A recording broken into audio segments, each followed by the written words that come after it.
I mean, it's really going to be, if I think it's going to be more if Ska can win with that initial Colossus push before Broodlords can get out, because that's really when Protoss shines on this map, because they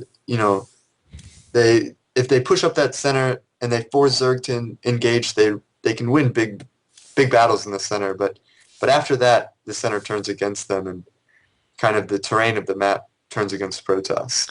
Yeah, definitely. This one is definitely going to have to come down to Ska getting the good initiations and making Coyote fight him on his terms. He doesn't want to get caught in a position where uh, so early game, if he goes sentry heavy against roaches, he doesn't want to get caught out in the open field where force fields basically do nothing and the roaches just basically splash up on top of the army. And then late game, he doesn't want to get in a position where the infestors fungal growth and the broodlords just basically bombard from space. Absolutely, and we'll see.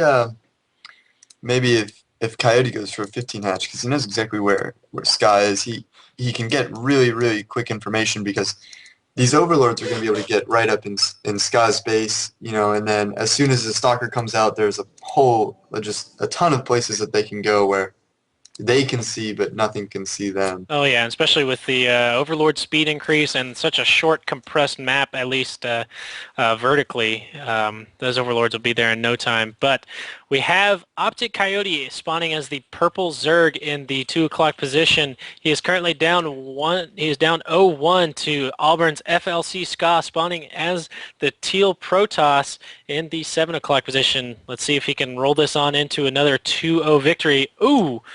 What? Oh, there we go. The pylon was on the low ground. I missed the pylon. Was like, wow, is he really that far supply blocked?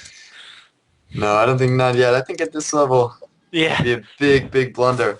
that would basically be almost nearly impossible to come back from. I mean, it may sound like it's just a little tiny thing, but It compounds so oh much when it's that yeah, early. And as you can see, it's shaping up to be the same game. We'll see if maybe Sky goes for a less risky opening and puts the forge down first, but as of right now, it is exactly the same opening. But this is really standard in ZVP. Zerg is a little bit respectful of the ability of like Protoss to do like a quick zealot timing. So, they put down the pool first, but and Protoss, oh, there he goes. He goes for the Nexus first. yeah. I mean, Protoss. he's feeling comfortable. So, I mean, Yeah. he is up one series, so or one game, so he can be a little bit risky. Yep, and here we go now for the and Is that a he gets the hatchery down. so? Correct me if I'm wrong, but it looks like, is there a gap in between that forge? Oh, I think there is. I don't think Scott sees that. That That looks is like a not big. gap. That's just enough for a Ling or a Oh Roach to yeah, get in. that is not walled off. No, there's one hex there And that's open. I can't imagine him trying to wall off towards the ramp. Yeah, it seems like the only thing that he could really do out of this is put a gateway or his core down to the On left the here. It looks on like the that's what he's gonna do, and then he'll just put a zealot on hold position between the forge and the ramp. ramp, yeah. But the problem is that leaves your. I've seen people do this before. It leaves when Zerg gets a lot of roaches out. It leaves that core open to a lot of like attacks from the roaches, because maybe one cannon can do some damage. But oh, there we go. That's exactly what he's doing. Yeah. One cannon can do some damage, but with Well, there's another he's gap. got There's two two gaps. gaps. Wow, this is I I can't imagine that that's intentional.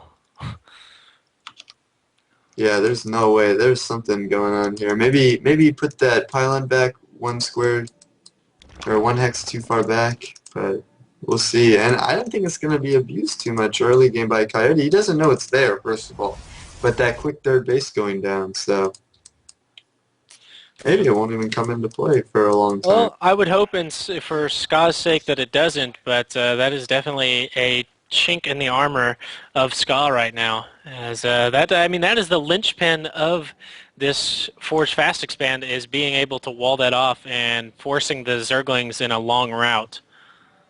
Yeah, but it's really just to, keep him out until you can just get adequate defense up. But again, we see Coyote doing a really good job of scouting for pylons. He did a great job last game. One probe snuck out, another probe sneaking out. Oh no, it's a zealot. But he caught it immediately and was able Yeah. to shut down any early aggression. He definitely does not want any proxy pylons from Ska, which, I mean, I don't think any Zerg player really wants that, to be Yeah, honest. and if you switch between their screens, I mean, just now Sky got the watchtower, but before Sky had the watchtower, he had vision of his natural and just a little bit of his main, and that's it. Whereas Coyote has pretty much half of the map completely like out of the fog of war. Oh yeah, and he still does, even though he doesn't have that the Ska's watchtower. But and was there a probe get cleaned up or? I'm actually Theory just messaged me and told me that the side near the forge is a full wall. And Is it really? yeah, no, I mean, I would trust Theory on this one. He's pretty good, so. Yeah. So also, I mean, it looks like it's not. That's It really the whole does. thing. It really looks like it's not. Maybe it's just the texturing, and maybe it's like Brood War, where like if you had like if it looked like sealed, you could fit like a 1 hex unit through, but sometimes it wouldn't look sealed at all, and you couldn't fit anything through it. Brood War, it was kind of weird like that. Yeah. Well, it does look like even though Coyote tried to thwart the forward pylon of Ska, he does get one down, and he is going to be pressuring the third. And he's got that +1 attack already, so it's going to do a lot of damage. Oh, here comes the queen. The queen is... Oh, no, never mind. That was just an inject. Just 4 roaches, though. And he's going to go... Nope, not going to try and take that down, but more roaches and lings will be popping out of that hatch. Well, good job by Coyote holding that. That's really something that a lot of Protosses go for, because that can be almost game-ending if you catch that third base. That is definitely a game changer there. Yeah, because Zerg really likes to be, 1-2 bases ahead of a Protoss, and... Oh man, and it looks like we will be seeing a stream of units. Will Ska be able to defend against us? We'll find out if that's a real wall here shortly. Oh, Zergling's getting a nice round, but those +1 zealots... Those +1 zealots will rip it up. Yeah, they are just tearing apart, but only 1 zealot left. Well, there you go. It does look like a full wall, because he was just flicking behind and... Yep. Went straight. Alright, well... StarCraft 1... Apparently, Grandmaster Protosses know what they're talking about. They might know this map a little bit. Maybe. Oh, But no. Blink, Blink just finishing. That's going to be huge. He needs to not lose this forge. Oh, he can't lose the forge. He needs to cancel. No, he does not get the cancel. Oh, but he needs to be careful. He needs to start blinking those stalkers back. Is he going to do it? There he goes, blinking some of them back. But he's really just got to be careful. Well, I mean, I guess Coyote's not reinforcing that much, but there's a huge wall on his base now that he can't wall off. Because sometimes when nice aggressive blink there, but... Yeah, he's catching him on the way out. But sometimes when there's there's like a hole in your wall, you can just warp in a bunch of units really quickly. But I think it's just, that would be a lot of money to potentially waste. Oh, and those stalkers are full and healthy and ready for some more. And he's going to go ahead and replace it with with a gateway, so... And the Robo. Yeah, smartly going for a lot of Immortals, with this roach aggression. Immortals just absolutely tear up roaches, so it's going to be a good army. And with the Infestors being added into the mix, the Immortals will actually tear up the Infestors as well, as Infestors do count as an armored unit. Yeah, but that's really important, especially now that Ska has Blink, because fungal growth is really Zerg's only response to Blink Stalkers. I mean, sure, they can get us around with Lings, but as soon as they get this around, Protoss just blinks back, and then, they have to do it all over again. But with one fungal, it locks them in place, does damage, while Zerglings can do a ton of damage to the Stalkers, and that'll really just weaken the Protoss army a ton. Well, Fungal seems to be just like perfectly designed for Blink Stalkers, because I mean, it deals that extra damage against armor, it keeps them still, it doesn't allow them to blink anymore. Early in the game, it allowed Stalkers were able to blink out of the fungals, but not anymore. Oh man, old times. Yeah, back whenever you could build a barracks before a supply depot. Back when protests had Insta-storms. Insta storms with a Kydarian amulet, Oh jeez. which was actually a tiara, not an amulet.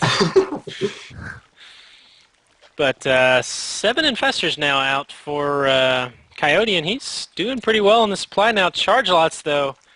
Ooh, he's getting... Oh, man, he's getting that neural parasite. Is he going to try and neural parasite the Immortals? Now there was that one game. It was Idra vs MC. This was a long time ago. Back on it was on Zelnaga Caverns. I remember it Oh, that is a like long it was time ago. yesterday.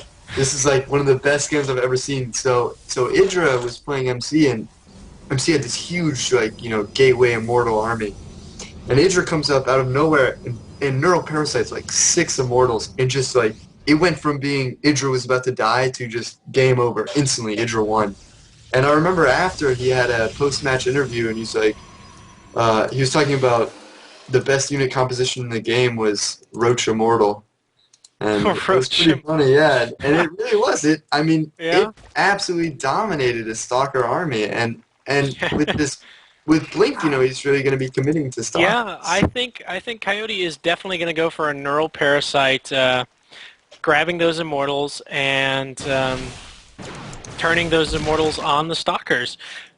And he's got 5 Immortals out, and that is going to be truly devastating. Yeah, absolutely. It'll just, sure, he can maybe kill off the Immortal, or kill off the infestors that are doing it, but by that time, he's gonna have lost so much stuff, so many Stalkers that the rest of the Zerg army can just clean up the Zealots. So I would like to note that Ska has been going this entire match with no observers. Yeah, wow. He has not built an observer. There we go. One just came out. He must have heard me say it. But that is the first observer at nearly 16 minutes. Oh no. The Lings just run right in. Oh, this is... And there's nothing there to defend it. Oh wow, both mineral lines are about to die. This is going to be a base trade. Look at that, already a pylon going down to see if you can stop from being eliminated. But tons and tons and tons of spines dropping. Oh my! So many infestors. He has, my goodness, he has 19 infestors. But is he doing anything with them? There we go. That's there we go. That is on the ramp. Just a dumb amount of infestors. That's so scary. Yeah, he's going to be able to fungal this for eternity. Now, I'm a Terran player, but I play Pure Bio, and that many infestors is kind of like just nightmares. Well, it's maxed out Coyote right now to an 89-91 supply, Ska. This has got to be scary for Ska. And Zergling's still going, wreaking havoc. Are they going to be able to take out the Nexus in the main? They do not take it out, but there's he's got a few more. He really needs to take out this Nexus. Oh, wow. Look, there's the Neural Parasite on the Immortal. The Neural Parasite, yep. GG. GG. Well played by Coyote there. Everything by Coyote was better that game. He had better creep spread. He just had better game sense, and Ska really didn't scout that much. So I think. Yeah, like you said, pointing out that Coyote had pretty much full map vision the entire time, and Ska didn't build an observer until that very, very end of the game, and that is a huge, huge intel loss for Ska.